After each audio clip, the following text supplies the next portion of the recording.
दुनिया की तारीख में कुछ वाकयात ऐसे हैं जो इंसानी सोच की हदों को तोड़ देते हैं। इन्हीं वाकयात में से एक है जुल्करनैन का सफर। वो बादशाह जिन्हें अल्लाह ने ताकत भी दी और हिकमत भी,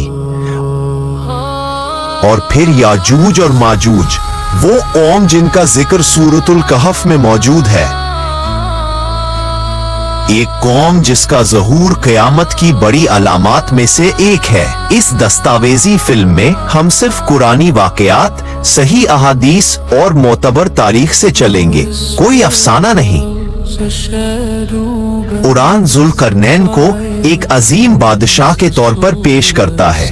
अल्लाह फरमाता है कि हमने उन्हें सबाबों तक पहुंच दिया, यानी ज़राए, रास्ते, इल्म, हिकमत, वो तमाम चीजें जो दुनिया के कोने कोने तक सफर करने के लिए जरूरी है। लेकिन कुरान उनका असल नाम नहीं बताता, ना ही उनकी कौम का जिक्र करता है। सिर्फ उनकी शख्सियत एक मुमिन, आदिल और ताकतवर हुक्मरान के तौर पर बयान की गई है। यही उनकी अजमत थी। उलमा की राय के मुताबिक उनका मकाम किसी आम फौजदार या कैदी से बुलंद था। वो अल्लाह से ताल्लुक रखने वाले इंसान थे। क्योंकि कुरान वाज़ी तौर पर फरमाता है जुल्करनैन एक मोमिन बादशाह था। कुरान बताता है कि जुल्करनैन सबसे पहले मगरिब की तरफ रवाना हुए। वो एक ऐसी जगह पहुंचे जहां सूरज उन्हें ऐसे गुरूब होता नजर आया जैसे किसी कीचड़ भरे चश्मे में डूब रहा हो। याद रखें, कुरान ने सूरज मिसालन कीचड़ में डूबता है नहीं कहा, बल्कि जुल्करनैन की नजर से मंजर बयान किया गया।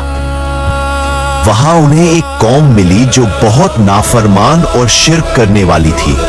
जुल्करनैन ने उन्हें बताया कि अगर वो ऐसे ही जुल्म और शिर्क में रहेंगे तो उन्हें हम भी सजा देंगे और कयामत के दिन अल्लाह ताला भी सजा देंगे।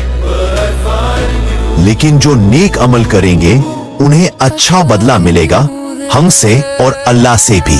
यहाँ उनके पास पूरी ताकत थी कि वो सजा दें, लेकिन उन्होंने इंसाफ का रास्ता अपनाया और लोगों की इस्लाह की कोशिश की। अल्लाह ने उन्हें इख्तियार दिया सजा देने या एहसान करने का। जुल्करनैन ने इंसाफ और रहमत को मुंतखब किया। ये एक आदिल हुक्मरान की पहचान है। बस इस सफर के बारे में कुरान में इतना ही जिक्र आया है। जुल्करनैन फिर मशरिक की तरफ बढ़े। वहां उन्हें एक ऐसी कौम मिली जिसके पास सूरज से बचने का कोई साया नहीं था, ना दीवारें, ना छांव, ना कोई पर्दा। यानी वो लोग बिल्कुल सादा और सीधी जिंदगी गुजारने वाले थे। मुफस्सिरीन के मुताबिक ये वो जगह थी जहां सूरज 6 महीने तक गुरूब नहीं होता था, या वहां छत बनाने का तसव्वुर मौजूद नहीं था। अल्लाह बेहतर जानता है।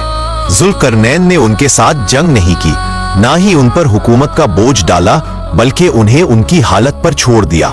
याजूज माजूज तक का रास्ता। ये सफर सबसे सख्त, सबसे पेचीदा और सबसे तहकीकी था। कुरान के मुताबिक जुल्करनैन 2 पहाड़ों के दरमियान एक तंग वादी में पहुंचे। वहां के लोग अजीब जुबान बोलते थे, दुनियावी तरक्की से दूर लेकिन दिल के साफ थे। उनके सरदार जुल्करनैन के पास आए और कहा, याजूज और माजूज हमारे करीब रहते हैं,